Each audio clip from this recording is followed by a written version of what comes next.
Hello guys, hi, నమస్తే, ఆదాబ్. ఈరోజు మనం గ్యాస్ట్రిక్ సమస్య నుండి ఎలా క్యూర్ అవ్వాలో తెలుసుకుందాం. Welcome to ARR talks. మనం ఈ ఒక ఛానల్లో వెల్త్ గురించి తెలుసుకుందాం. ఫస్ట్ అయితే ఈరోజు హెల్త్ టాపిక్ వచ్చేసి గ్యాస్ట్రిక్ సమస్యను ఎలా క్యూర్ చేయాలి న్యాచురల్ గా వితౌట్ ఎనీ మెడిసిన్. ఫస్ట్ కొన్ని పాయింట్స్ ఉన్నాయి, దీంట్లో పాయింట్స్ వైజ్ గా చెప్తాను, ఖచ్చితంగా గుర్తుపెట్టుకోండి.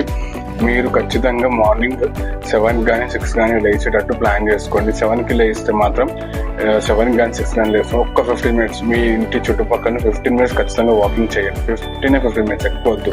15 మినిట్స్ వాకింగ్ చేయకపోతే ఇంకా అది కూడా చాలా తక్కువ టైం చెప్పాను నేను. 1 అవర్ హాఫ్ అన్ అవర్ చెప్పలేదు. 15 మినిట్స్ వాక్ అయితే ఈజీగా చేయొచ్చు. 15 మినిట్స్ వాక్ చేసిన తర్వాత ఒక 500 నుండి 1 లీటర్ అంత వాటర్ తాగండి. దాని తర్వాత వాష్రూమ్ వస్తుంది, కంపల్సరీ వాష్రూమ్ వస్తుంది. రాకపోతే నెక్స్ట్ డే నుండి వామ్ వాటర్ తాగండి, గోరువెచ్చని నీరు తాగండి. ఖచ్చితంగా మీకు వాష్రూమ్ అనేది వచ్చేస్తుంది. దానివల్ల స్టమక్ అంతా మొత్తం ఫ్రీ అయిపోతుంది.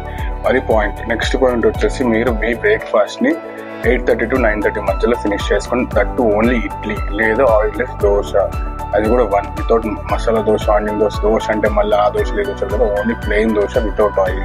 ఈ రెండింటి తప్ప వేరే ఏం తీసుకోవద్దు. వితౌట్ సాంబార్, వితౌట్ కారం, ఓన్లీ లైట్ చట్నీ, కొంచెమే చట్నీ తీసుకొని ఇది 21 days చేయాల్సిందే. ఖచ్చితంగా 21 days చేస్తే మీరు మంచి రిజల్ట్స్ తీసుకుంటారు. అది 100% షూర్. ఇది ప్రూవ్ చేసిన ప్రతిదీ నేను ఎక్స్ప్లెయిన్ చేస్తాను ఇక్కడ. వితౌట్ ప్రూవ్స్, వితౌట్ ఏం లేకుండా అయితే మాత్రం చెయ్యను. ఇంకో పాయింట్ వచ్చేసి మీరు లంచ్ ఫినిష్ చేసుకోవాలి 1:30 to 2:30 మధ్యలో. అది కూడా వితౌట్ మసాలా ఫుడ్. ఇంట్లో చెప్పి చేయించుకోండి వితౌట్ మసాలా ఫుడ్. ఎందుకంటే 21 days కాబట్టి ఇబ్బంది ఏం లేదు. గిత్యాలు ఏం లేవు. 21 days చేసుకోండి. తర్వాత డిన్నర్ వచ్చేసి 7:30 to 8 మధ్యలో ఫినిష్ చేసుకోండి. దట్టు వీలైతే మాత్రం ఇడ్లీ తినండి, లేదంటే పుల్కా తినండి, లేదా లైట్ కొంచెం ఒక కప్పు రైస్ తీసుకొని తినండి. అది కూడా వితౌట్ మసాలా, వితౌట్ రైస్. ఇది అయిపోయిన తర్వాత ఇవన్నీ ఒక సర్టెన్ పాయింట్స్ ఉన్నాయి కాబట్టి ఖచ్చితంగా ఫాలో అవ్వాలి. ఇంకోటి వచ్చేసి మాత్రం ఎవరైనా ఆల్కహాల్ కానీ, స్మోక్ కానీ, గుట్కా తినేవాళ్ళు ఉంటే ఖచ్చితంగా రెడ్యూస్ చేసుకోండి.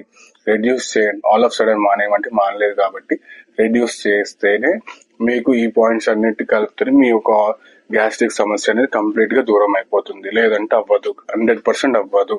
21 days లో మనం గ్యాస్ట్రిక్ సమస్యని పోగొడుతున్నాం అంటే అర్థం చేసుకోండి, వితౌట్ మెడిసిన్. కానీ ఎవరికైతే చాలా గ్యాస్ట్రిక్ సమస్య, కడుపులో తేపులు, మంట ఇవన్నీ ఎక్కువ ఉంటే మాత్రం 7 PM కి pan 40 వేసుకోండి, అంతే. దాని మించి ఇంకేం అవసరం లేదు. అది కూడా 21 days మాత్రమే. ప్లీజ్ అర్థం చేసుకోండి. మీ యొక్క ఆరోగ్యం కోసం నేను చెప్తున్న మాటలు వినకపోతే ఇంకా నేనేం చేయలేను. ఖచ్చితంగా 21 days పాటించండి. ఈ ఖచ్చితంగా పాటించే వాళ్ళు కమెంట్ చేయండి. ఖచ్చితంగా మీరు ఈ యొక్క గ్యాస్ట్రిక్ సమస్యని క్యూర్ అయిపోతారు 100% న్యాచురల్ గా.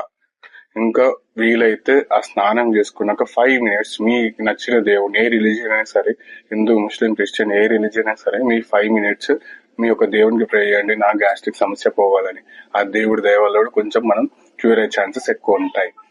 ఇది ఈ రోజు మనం హెల్త్ టాపిక్. ఈ రోజు ఇది చెప్పేశాము. Please like, share, subscribe. Thank you. జై హింద్.